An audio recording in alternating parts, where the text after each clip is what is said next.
কথা কয় না।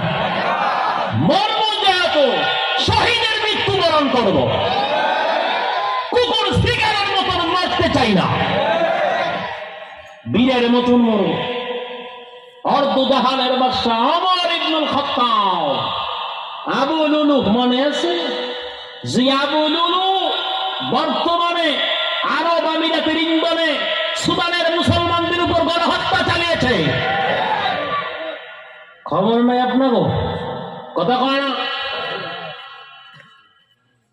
গোপন তথ্যে প্রকাশিত হলো, এর পিছনে ইন্ধনদাতা হলো আরব আমিরাত।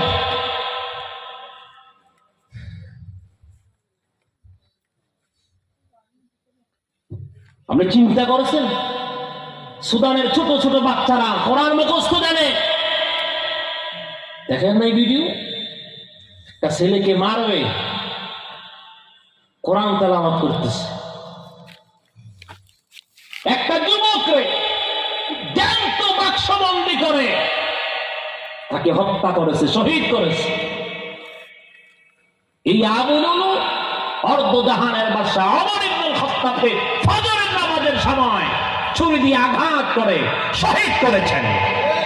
নবী কি কয়? সুম্মা হইয়া সুম্মা উক্তাল, আল্লাহ তুমি আমারে শহীদের মৃত্যু দান করো, আমি আবার জীবিত হই, আবার বেঈমান আমারে শহীদ করো। শহীদের মৃত্যুর দাম আসেন এ পর্যন্ত ফিলিস্তিন, সুদান, আমগো আরাকান রাজ্যের যত মুসলমান নরনারী জালেমের হাতে মৃত্যুবরণ করেছে, ওরা সোজা আল্লাহর তৈরি জান্নাতের মেহমান। কোনো সন্দেহ নাই, কোনো সন্দেহ নাই। আমরা যারা জীবিত আছে, আমগো মরণ তো এমন নাও হতে পারে। আমগো মরণ তো হতে পারে দলের নেতার লাইগা, খেতার লাইগা, মিছিল করতে গিয়া দুই গ্রুপে লাগছে, এমনি তো মৃত্যু হতে পারে। তো কাল লাইগা বললাম, এখন আমি ইমানদার, জালেম কাফের ফেরাউন আমারে হত্যা করছে, আমি শহীদ।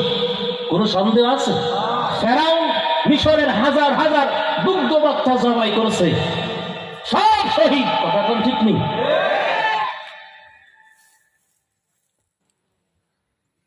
আরাকান মুসলমানদেরকে যারা এই বার্মা, এই বৌদ্ধ, পৃথিবীর মধ্যে সবচেয়ে নিকৃষ্ট জাতি হলো বৌদ্ধ জাতি। ওরা যে হত্যা করছে, শহীদ করছে, মৃত্যুর পর জান্নাতি। কেন হত্যা করলো? আমরা যে ইমান, তোরা ইমানদার, ইমান খাইলে আমগো দলে প্রবেশ কর। ওয়ালান তারদু আনকাল ইয়াহুদু ওয়ালান নাসারা হাত্তা তাত্তাবিআ মিল্লাতাহুম। নতুন কথা না।